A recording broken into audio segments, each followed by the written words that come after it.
உலகெங்கும் வாழும் அன்பான தமிழ் உள்ளங்களுக்கு அநேக கோடி வணக்கங்கள். நல்ல நேரம் நிகழ்ச்சியூடாக நல்லதே நினைப்போம், நல்லதே நடக்கும், நலமாயிருப்போம். இன்றைய தினம் 10ஆம் தேதி 5ஆம் மாதம் 2025 மந்தவாசரம் என்று சொல்லக்கூடிய சனிக்கிழமை. விசுவாவசு வருடம் சித்திரை மாதம் 27ஆம் நாள். இன்று திரையோதசி திதி, சித்திரை நட்சத்திரம், மரண யோகம், சித்திரை என்று சொல்லக்கூடிய விரத நாள். ராகு காலம் 9 மணி முதல் 10:30 மணி வரை. இன்றைய தினம் யமகண்டம் 1:30 மணி முதல் 3 மணி வரை. இன்றைய தினம் நல்ல நேரம் 3 மணி முதல் 4:30 மணி வரை. இன்றைய தினம் உத்திரட்டாதி நட்சத்திரக்காரர்களுக்கு சந்திராஷ்டமம். என்ன நேர்களே, வாருங்கள் இனி இன்றைய தினத்திற்குண்டான ராசி பலன்களை பார்க்கலாம்.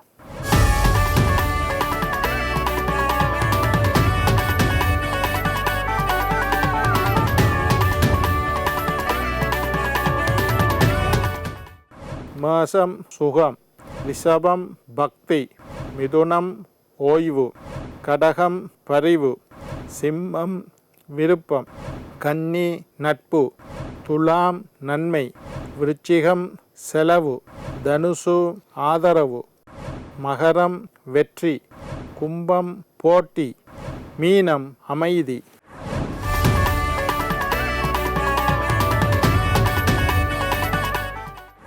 ஆன்மீக தகவல் பகுதியில் தொடர்ந்து உங்களை சந்தித்து வருவதில் மட்டற்ற மகிழ்ச்சி அடைகின்றேன்.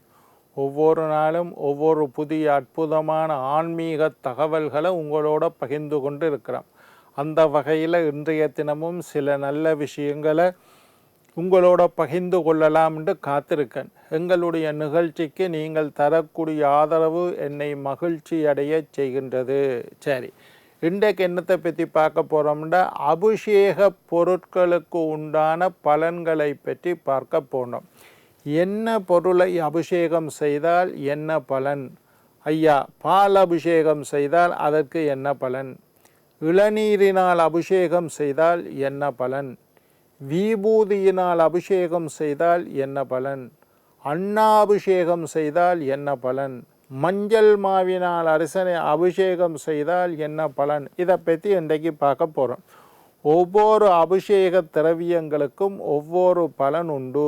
கோயிலில் போய் பார்த்தீங்களா, அபிஷேகம் பண்ணிவிடும். முதல்ல அரிசி மா, மஞ்சள் மா, அபிஷேகத்தூள், பஞ்சாமிர்தம், பால், தயிர், இளநீர், பல வகை விபூதி, சந்தனம், குங்குமம், அன்னாபிஷேகம் என்று இந்த மாதிரி பொருட்களினால் இறைவனுக்கு அபிஷேகம் பண்ணுவதை பார்த்திருப்பீர்கள். அதில் ஒவ்வொரு அபிஷேகத்திற்கும் ஒவ்வொரு பலன் உண்டு. பொதுவாகவே எல்லா பொருளையும் அபிஷேகத்துக்குண்டு காசை கட்டினீங்க, படித்தர அபிஷேகம் அல்லது படிக்கட்டு அபிஷேகம், இந்த மாதிரி திரவியங்களால் மட்டும் அபிஷேகம் செய்தால் படிக்கட்டு அபிஷேகம் என்று செய்வார்கள். அதுக்கு கொஞ்சம் குறைந்த கட்டணமாக இருக்கும். அந்த கட்டணத்தை கோயிலுக்கு செலுத்தி உங்களுக்கு விருப்பமான தெய்வத்துக்கு, பொதுவாக சிவனுக்கு செய்கிறது ரொம்ப விசேஷம். நாங்கள் சைவ சமயத்தை சார்ந்தவர்கள், சிவனை முழு முதல் கடவுளாக ஏற்றுக்கொண்டவர்கள். சிவனுக்கு அபிஷேகம் செய்கிறது விசேஷம். இல்லை ஐயா, எனக்கு பிள்ளையாரோட தான் வாரப்பாடு, எனக்கு பிள்ளையாரைத்தான் பிடிக்கும், பிள்ளையாரைத்தான் நான் எப்பவும் கும்பிடுவேன், அப்போ பிள்ளையாருக்கு அபிஷேகம் செய்யுங்க. இல்லையா, நான் முருகன் தான் எனக்கு விசேஷம் இஷ்டம், முருகனுக்கு அபிஷேகம் செய்யுங்க. விரும்பிய உங்களுடைய மனம் விரும்பிய தெய்வத்துக்கு செய்யலாம், குலதெய்வத்துக்கு செய்யலாம், சிவபெருமானுக்கு செய்வது பொதுவாக சால சிறந்தது. சரி, படித்தர அபிஷேகம், அதுக்கு விட கொஞ்சம் அதை ஒரு கும்பம் வச்சு செய்யணும் ஐயானா ருத்ராபிஷேகம். ஒரு கும்பம் அல்லது 2 கும்பம் வச்சு இறைவனுக்கு அபிஷேகம் செய்வது ருத்ராபிஷேகம். இன்னும் கொஞ்சம் எனக்கு வசதி ஐயாண்டா ஸ்நமன அபிஷேகம், 9 கும்பம் வச்சு, ஸ்நாபன அபிஷேகம் என்று சொல்வேன். ஸ்நமன அபிஷேகம் 9 கும்பம் வச்சு, பரிவார கும்பங்கள் எல்லாம் வச்சு அபிஷேகம் பண்ணுறது. இன்னும் கொஞ்சம் வசதின்னா 108 சங்காபிஷேகம். இன்னும் கொஞ்சம் வசதின்னா 1008 சங்காபிஷேகம். இன்னும் கொஞ்சம் வசதின்னா சண்டி ஹோமம் போன்ற பெரிய யாகங்கள் உங்களுடைய வசதியை பொறுத்து செய்யலாம். இது ஒன்றுக்குமே எனக்கு வசதி இல்லை ஐயா, நான் ரொம்ப ஏழையாக இருக்கேன், எளிமையாக ஒரு பரிகாரம் தான். உங்களுக்கு என்ன பலன் வேணுமோ அந்த பொருளை மட்டும், இப்போ மஞ்சள் மா அபிஷேகம் பண்ணினா சுகம் கிடைக்குமெண்டா மஞ்சள் மாவை மட்டும் வாங்கி கொடுத்து அபிஷேகம். சரி, இன்றைக்கு என்ன பொருளை அபிஷேகம் செய்தால் என்ன பலன் என்பதை பற்றி பார்க்க போகிறோம். முதல்ல யாகம் செய்ய வழி இல்லாதவர்கள், பெரிய யாகங்களை என்னால் செய்ய முடியாது, பெரிய அபிஷேகங்களை என்னால் செய்ய முடியாது, சண்டி ஹோமம் செய்யணும், அதெல்லாம் எனக்கு செய்ய வசதி இல்லை, ஏன்னா இந்த மாதிரியான திரவிய அபிஷேகங்கள் ஏதாவது ஒரு பொருளை கொடுத்து அபிஷேகம் செய்யுங்கள். முதலாவது, மஞ்சள் மாவினால் அபிஷேகம் செய்தால் மன அமைதி உண்டாகும், மங்களம் உண்டாகும். ஏதாவது நல்ல காரியம் நடக்கணும், என்ற பிள்ளைக்கு திருமணம் நடக்கணும் ஐயா, நான் என்ன செய்கிறது? கோயிலில் ஒரு 1/4 கிலோ மஞ்சள் இப்போ விலை கூட, ஒரு 100 கிராம் மஞ்சள் மாவை வாங்கி கொண்டு போய் ஐயாட்ட கொடுங்கோ. காலையில் சாமிக்கு அபிஷேகம் பண்ணிக்குள்ளே இந்த மஞ்சள் மாவை அபிஷேகம் பண்ணுங்க ஐயா, எனக்கு மனசில் நிம்மதி கிடைக்கும், மங்களகரமான காரியங்கள் நடக்கட்டும். முடிஞ்சால் ஒரு 3 நாள் செய்ய சொல்லுங்க, 5 நாள் செய்ய சொல்லுங்க, 9 நாள் செய்ய சொல்லுங்க. இல்லாட்டி ஒரு நாளாவது மஞ்சள் மாவை வாங்கி கொடுங்க அபிஷேகத்துக்கு. அரிசி மாவினால் அபிஷேகம் செய்தால் சுகம் தரும், சுகம் பெறும், சௌபாக்கியங்களும் சுகமான வாழ்க்கை அமையும். அரிசி மாவினால் அபிஷேகம் செய்தால். பாலினால் அபிஷேகம் செய்தால் ஆயுள் விருத்தி அடையும். நான் நோயில் இருக்கிறேன் ஐயா, எனக்கு டாக்டர் சுகர் என்று சொல்லிட்டார், டயபெட்டிஸ் சொல்லிட்டார், ப்ரெஷர் சொல்லிட்டார், புற்றுநோய் போன்ற கடுமையான நோய்கள் சொல்லிட்டார், எனக்கு பயமாக இருக்குது ஐயா, செத்து போயிடுவோமோன்னு பயமாக இருக்குது, என்னோட ஆயுள் குறைஞ்சிருமோன்னு பயமாக இருக்குது, இல்லை ஜோதிடர் கண்டங்கள் தத்துன்னு சொல்லிட்டார், விபத்துன்னு சொல்லிட்டார், அற்ப ஆயுள்ன்ட்டு இந்த ஜாதகத்தில் வந்துட்டு, இந்த மாதிரி ஆயுள் சம்பந்தமான பிரச்சனை இருக்கக்கூடியவர்கள் அல்லது ஆரோக்கியம் சம்பந்தமான பிரச்சனை இருக்கக்கூடியவர்கள் அடிக்கடி பால் அபிஷேகம் செய்யுங்கள். அதுவும் சிவபெருமானுக்கு பால் அபிஷேகம் செய்தால் ஆயுள் விருத்தி ஏற்படும். இல்லை பிள்ளையாருக்கு செய்யுங்கோ, முருகனுக்கு செய்யுங்கோ, பைரவருக்கு செய்யுங்கோ, ஆஞ்சநேயருக்கு செய்யுங்கோ, லட்சுமிக்கு செய்யுங்கோ, பராசக்திக்கு செய்யுங்கோ, அம்பாளுக்கு செய்யுங்கோ, முத்துமாரியம்மனுக்கு செய்யுங்க. உங்களோட விருப்பமான ஒரு தெய்வத்துக்கு பால் அபிஷேகம் செய்யுங்கள். பொதுவாக சிவனுக்கு செய்கிறது ஆயுள் விருத்திக்காக பால் அபிஷேகம். தயிர் அபிஷேகம் செய்தால் புத்திர விருத்தி ஏற்படும். யார் யார் குழந்தை இல்லை என்று இருக்கின்றீர்களோ, குழந்தை பாக்கியத்திற்காக ஏங்குகின்றீர்களோ, ஐயா நான் கல்யாணம் முடித்து 5 வருஷம் ஆச்சு, இன்னும் ஒரு பிள்ளை இல்லையா, அக்கம் பக்கத்தில் எல்லாரும் கேட்க தொடங்கிட்டாங்க, என்ன செய்கிறது, எனக்கு பெரிய அவமானமாக இருக்குது. தயிர் அபிஷேகம் செய்யுங்கோ, டாக்டர்கிட்ட போய் காட்டுங்கோ, மருந்து மாத்திரைகளை எடுத்துக்கொள்ளுங்கோ. இப்போ நவீனமான எத்தனையோ ட்ரீட்மெண்ட் வந்தது, அதையும் செய்து கொள்ளுங்கோ. அதில் நான் வேணாம்னு சொல்லலை, அதையும் செய்து கொள்ளுங்கள், சந்தோஷமாக இருங்கள். அதோட தயிர் அபிஷேகத்தையும் செய்யுங்கள்.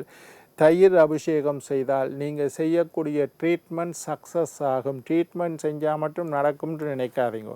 என்னட்ட ஜாதகம் பார்க்க வந்திருக்கிறேன் ஐயா, நாங்கள் எத்தனையோ லட்சம் செலவழித்து ட்ரீட்மெண்ட் செய்யும், அதுவும் சக்ஸஸ் இல்லாமல் போயிட்டது ஐயா, தங்கிச்சது பிறகு இல்லாமல் போயிட்டது என்று சொல்கிறத. அப்போ ட்ரீட்மெண்ட் சக்ஸஸ் ஆகணுமாக இருந்தால், உங்களுக்குள்ள தாம்பத்திய ஒற்றுமை ஏற்பட வேண்டுமாக இருந்தால், சிவனுக்கு தயிர் அபிஷேகம் அல்லது விரும்பிய தெய்வத்துக்கு, முருகனுக்கு குழந்தை பாக்கியத்துக்காக குருகனுக்கு செய்யலாம், சந்தான கோபால கிருஷ்ணருக்கு தயிர் அபிஷேகம் செய்யலாம், பெருமாளுக்கு செய்யலாம். தயிர் அபிஷேகம் செய்தால் புத்திர விருத்தி. நெய் அபிஷேகம் செய்தால் மோட்சம், நான் இறந்ததுக்கு பிறகு மோட்சத்துக்கு போகணும், நெய் அபிஷேகம் செய்யுங்கோ. தேன் அபிஷேகம் செய்தால் சகல விதமான இன்பங்களும் கிடைக்கும். இனிப்பு திரவியங்களினால் அபிஷேகம் செய்தால் இன்பம் கிடைக்கும். சர்க்கரையினால் அபிஷேகம் செய்தால் இன்பம் கிடைக்கும்.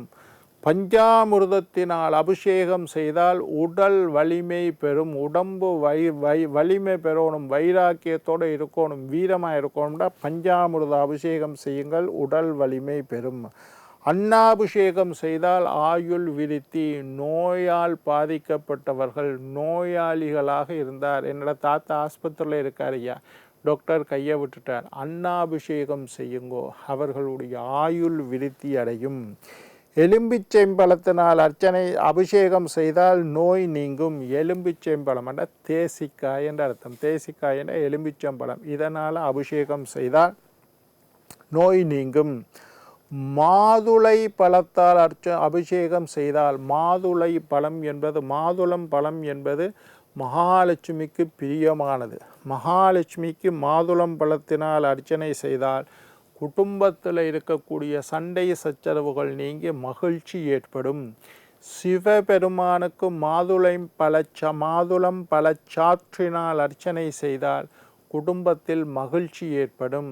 மகாலட்சுமிக்கு மாதுளம் சுளையினால் அர்ச்சனை செய்தால் குடும்பத்தில் மகிழ்ச்சி ஏற்படும். செல்வம் செழித்தோங்கும். மாதுளம் பழம்ன்றது ரொம்ப விசேஷமான ஒன்று. மகிழ்ச்சிக்காக செய்வது, செல்வத்துக்காக செய்யலாம். சந்தனத்தினால் அபிஷேகம் செய்தால் செல்வ விருத்தி. பணம் இல்லை ஐயா, கடனில் இருக்கிறேன், காசு வரணும், வர வேண்டிய காசு வருதில்லை, கொடுக்க வேண்டிய காசை கொடுக்க முடியதில்லை, எல்லாமே பணம் விஷயத்தில் இழுபறியாக இருக்குது, என்னுடைய கையுக்கு செல்வம் பெறட்டும், செல்வ விருத்திக்காக சந்தனத்தினால் அபிஷேகம் செய்யுங்கள். லட்சுமிக்கு சந்தனத்தில் அபிஷேகம் செய்தால் செல்வ விருத்தி. சிவபெருமானுக்கு சந்தனத்தில் அபிஷேகம் செய்தால் செல்வ விருத்தி. பிள்ளையாருக்கு செய்யுங்கோ, முருகனுக்கு செய்யுங்கோ, எந்த தெய்வம் உங்களுக்கு விருப்பமோ. குல தெய்வத்துக்கு சந்தனத்தினால் அபிஷேகம் செய்கிறது ரொம்ப விசேஷம். சந்தனம் என்பது அற்புதமான பொருள், செல்வ விருத்தியை தரக்கூடியது. சந்தனாபிஷேகம் ஒரு 1/2 கிலோ சந்தனம், பெரிய விலை இல்லை, எல்லாம் எனக்கு எல்லாம் செய்யுங்க. இதில் சொன்னது எல்லாத்தையும் செய்கிறது ரொம்ப விசேஷம்.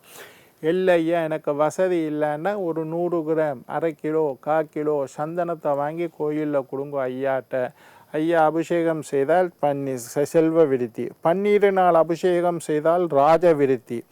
திருநீற்றினால் அபிஷேகம் செய்தால் தெய்வ அனுகூலம்.